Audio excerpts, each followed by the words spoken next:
आप सभी भक्तों का मेरे YouTube चैनल राधे कृष्ण में हार्दिक स्वागत। दिन सोमवार, तारीख 10 जून 2024। सोमवार के दिन माँ पार्वती और शिव शंकर की यह अद्भुत कथा अवश्य सुननी चाहिए। सोमवार व्रत कथा, आरती, शिव चालीसा।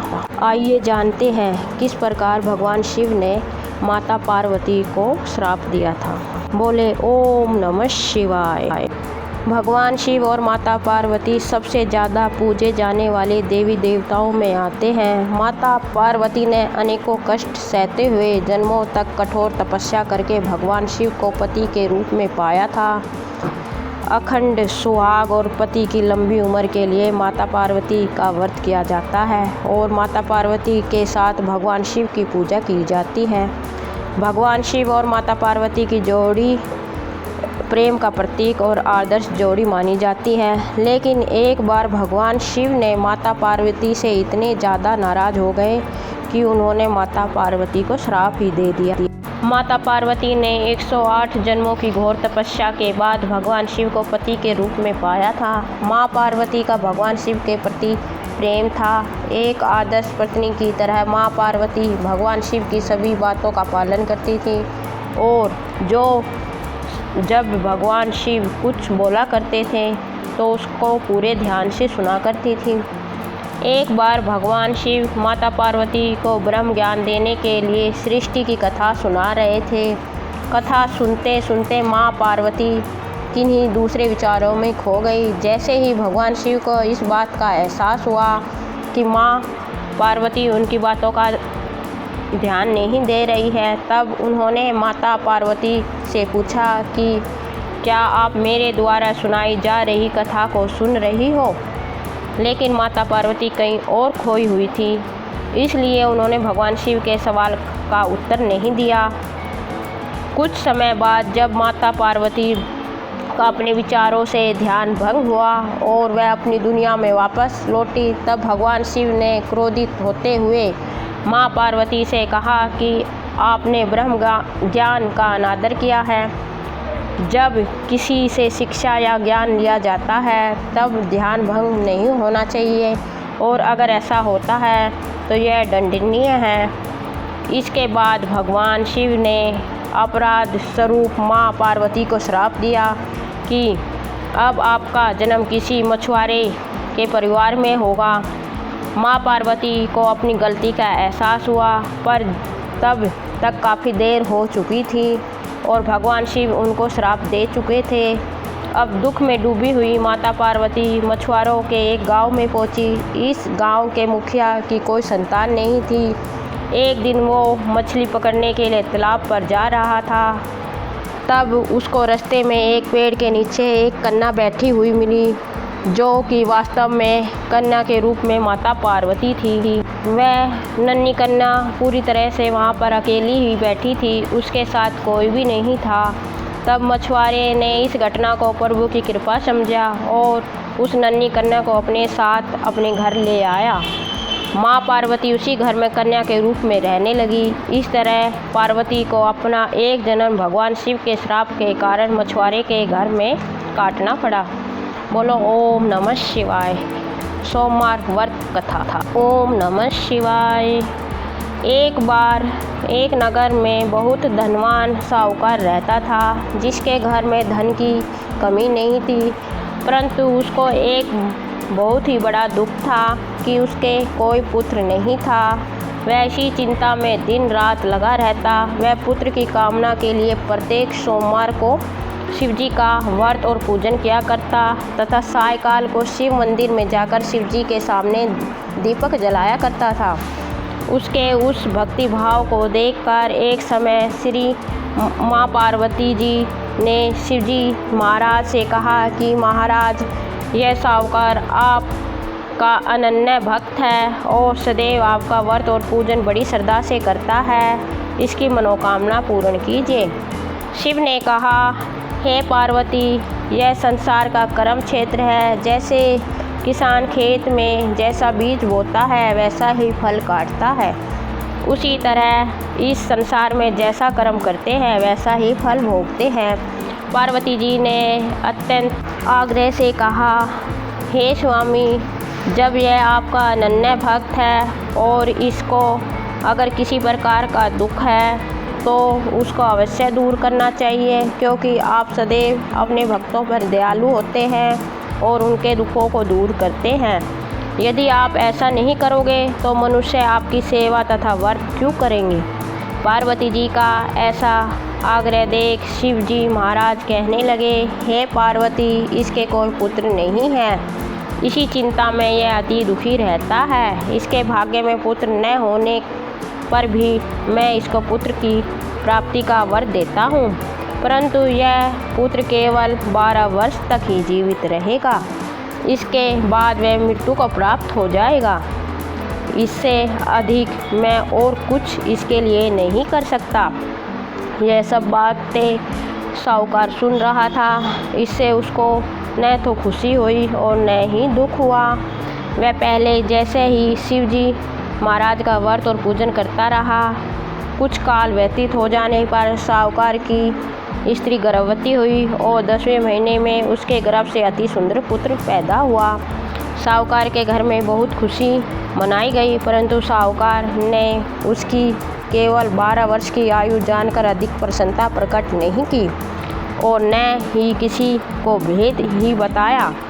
जब यह बालक 11 वर्ष का हो गया तो उस बालक की माता ने उसके पिता से विवाह आदि के लिए कहा, तो साहूकार कहने लगा कि अभी मैं इसका विवाह नहीं करूँगा, अपने पुत्र को काशी पढ़ने के लिए भेजूँगा। फिर साहूकार ने अपने साले को बुलाकर उसके बहुत सारा धन देकर अपने बालक को काशी पढ़ने के लिए भेज दिया।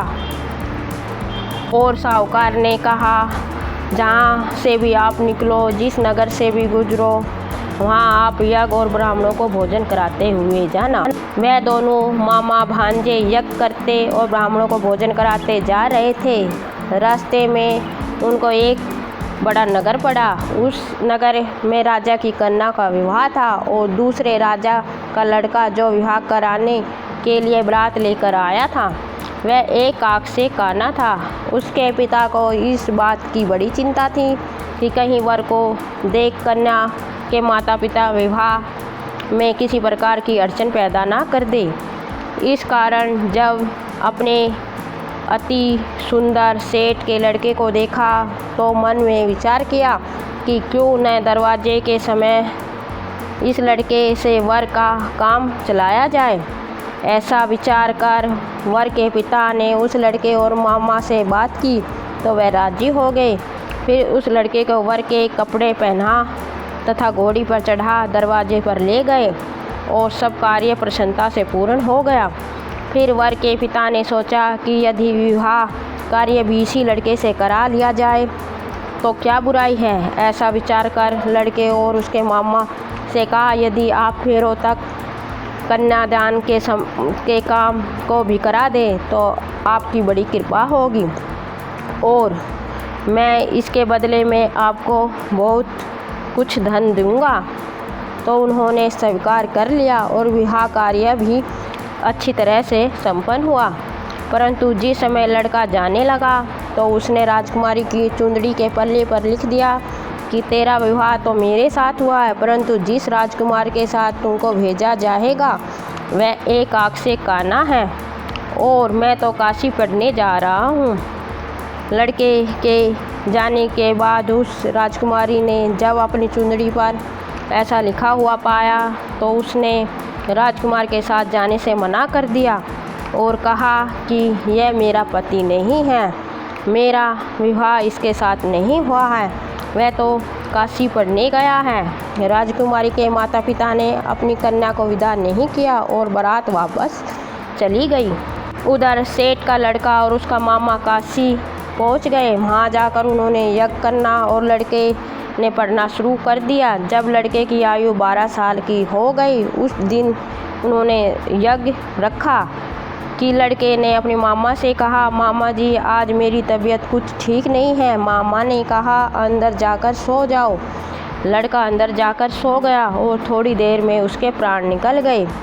जब उसके मामा ने आकर देखा तो वह मुर्दा पड़ा है तो उसको बड़ा दुख हुआ और उसने सोचा कि अगर मैं अभी रोना पीटना मचा दूंगा तो यज्ञ का कार्य अधूरा रह जाएगा। अतः उसने जल्दी से यज्ञ का कार्य समाप्त कर ब्राह्मणों के जाने के बाद रोना पीटना आरंभ कर दिया। संयोगवश उसी समय शिव पार्वती उधर से जा रहे थे। जब उन्होंने ज़ोर ज़ोर से रोने की आवाज़ सुनी तो पार्वती जी कहने लगी, हे स्वामी, कोई दुखिया रो रहा है, उसके कष्ट को दूर कीजिए। जब शिव पार्वती ने पास जाकर देखा तो वही लड़का था। पार्वती जी कहने लगी, स्वामी, यह तो उसी सेठ का लड़का है। पार्वती शिव से कहने लगी, हे स्वामी, आप इस लड़के को और आयु दो, नहीं तो इसके माता पिता तड़प तड़प कर मर जाएंगे। पार्वती जी के बार बार आग्रह करने पर शिव जी ने उसको जीवन वरदान दिया और शिव जी महाराज की कृपा से लड़का जीवित हो गया। शिव जी और पार्वती कैलाश पर्वत पर चले गए।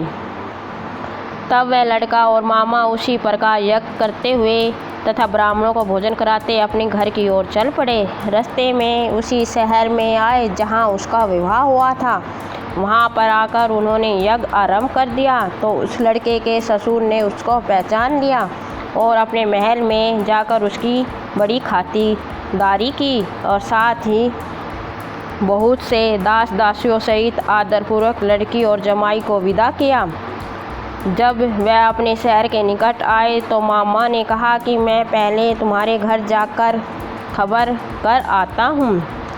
जब उस लड़के का मामा घर पहुंचा तो लड़के के माता पिता घर की छत पर बैठे थे और यह प्रण कर रखा था, यदि हमारा पुत्र सकुशल लौट आया तो हम राजी खुशी नीचे आ जाएंगे, नहीं तो छत से गिरकर अपने प्राण खो देंगे।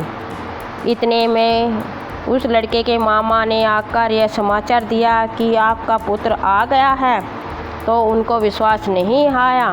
तब उसके मामा ने शपथ पूर्वक कहा कि आपका पुत्र अपनी स्त्री के साथ बहुत सारा धन साथ लेकर आया है। तो सेठ ने आनंद के साथ उसका स्वागत किया और बड़ी प्रसन्नता के साथ रहने लगे। इसी प्रकार से जो को भी सोमवार के व्रत को धारण करता है अथवा इस कथा को पढ़ता या सुनता है, उसकी समस्त मनोकामनाएं शिव भगवान और माता पार्वती अवश्य पूरी करते हैं। बोलो शिव शंकर भगवान की जय, माता पार्वती की जय। शिव आरती।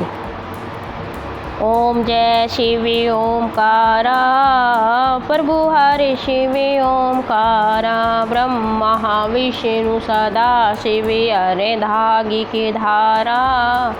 ओम जय शिवी ओमकारा, एकानंद चतुरानन पंचानन राजे, हन शासन गरुड़ासन विश्ववाहन साजे।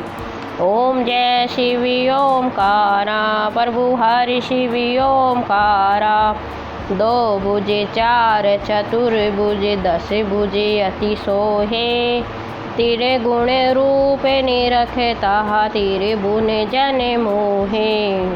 ओम जय शिवी ओमकारा, प्रभु हरि शिवी ओमकारा, अक्ष माला बन माला रुद्र माला धारी, चंदन मृग मद सोहे भाले शशिधारी। ओम जय शिवी ओमकारा, प्रभु हरि शिवी ओमकारा, श्वेतांबर पीतांबर बाघांबर अंगे, सनकादिक गरुड़ादिक भूतादिक संगे। ओम जय शिवी ओमकारा, प्रभु हरि शिवी ओमकारा, करे के मद कमुंडल चक्र त्रिशूल धरता, जग करता जग भरता जग संहार करता। ओम जय शिवी ओमकारा, प्रभु हरि शिवी ओमकारा, ब्रह्मा विष्णु सदा शिव जानत विवेका, प्राणे अकेसर के मादय तीनों एका।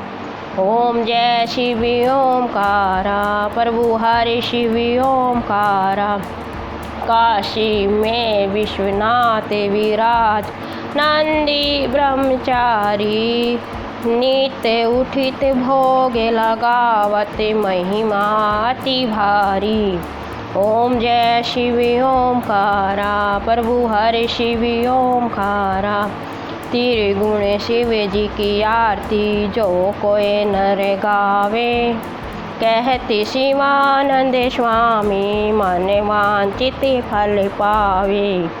ओम जय शिव ओमकारा, प्रभु हरे शिव ओमकारा, ब्रह्मा विष्णु सदा से अरे धागी की धारा।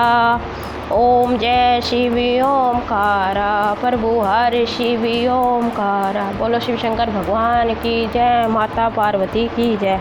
शिव चालीसा। ओम नमः शिवाय। श्री गणेश गिरिजा सुवन मंगल मूल सुजान, कहत अयोध्या दास तुम देहु अभय वरदान। जय गिरिजापति दीन दयाला, सदा करत संतन प्रतिपाला। बाल चंद्रमा सोहित निके, कानन कुंडल नागफनी के।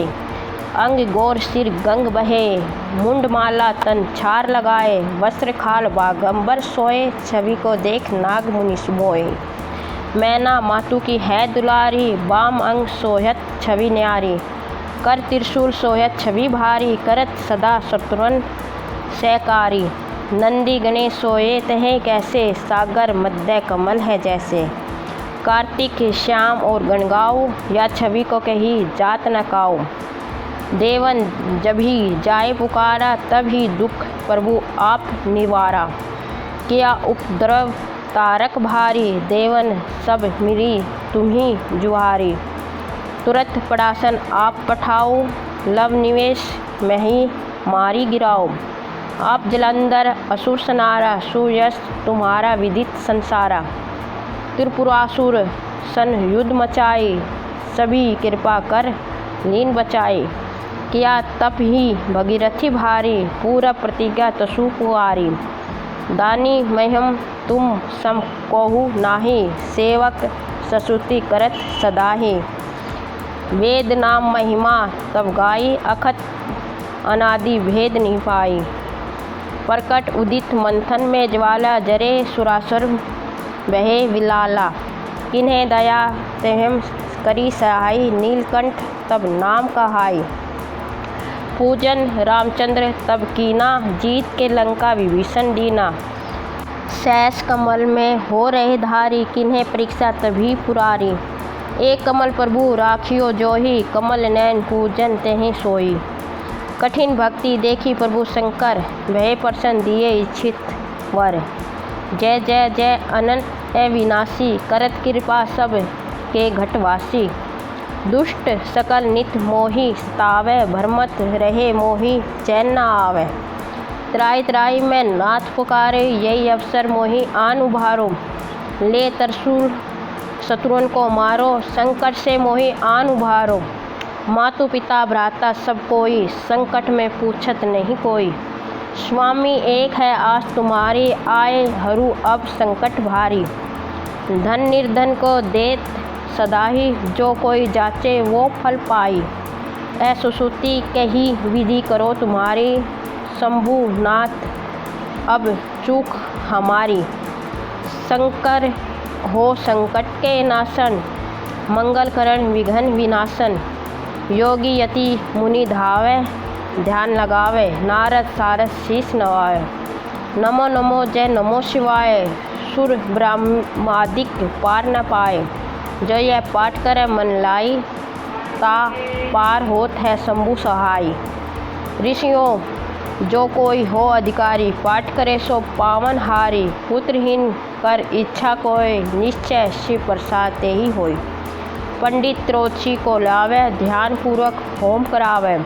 त्रोची व्रत करे हमेशा, तन नहीं ताके रहे कलेसा।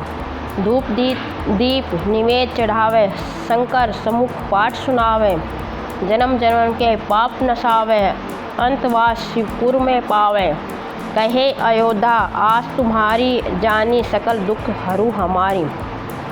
नित्य नेम कर प्रातः ही पाठ करो चालीसा, तुम मेरी मनोकामना पूर्ण करो जगदीश।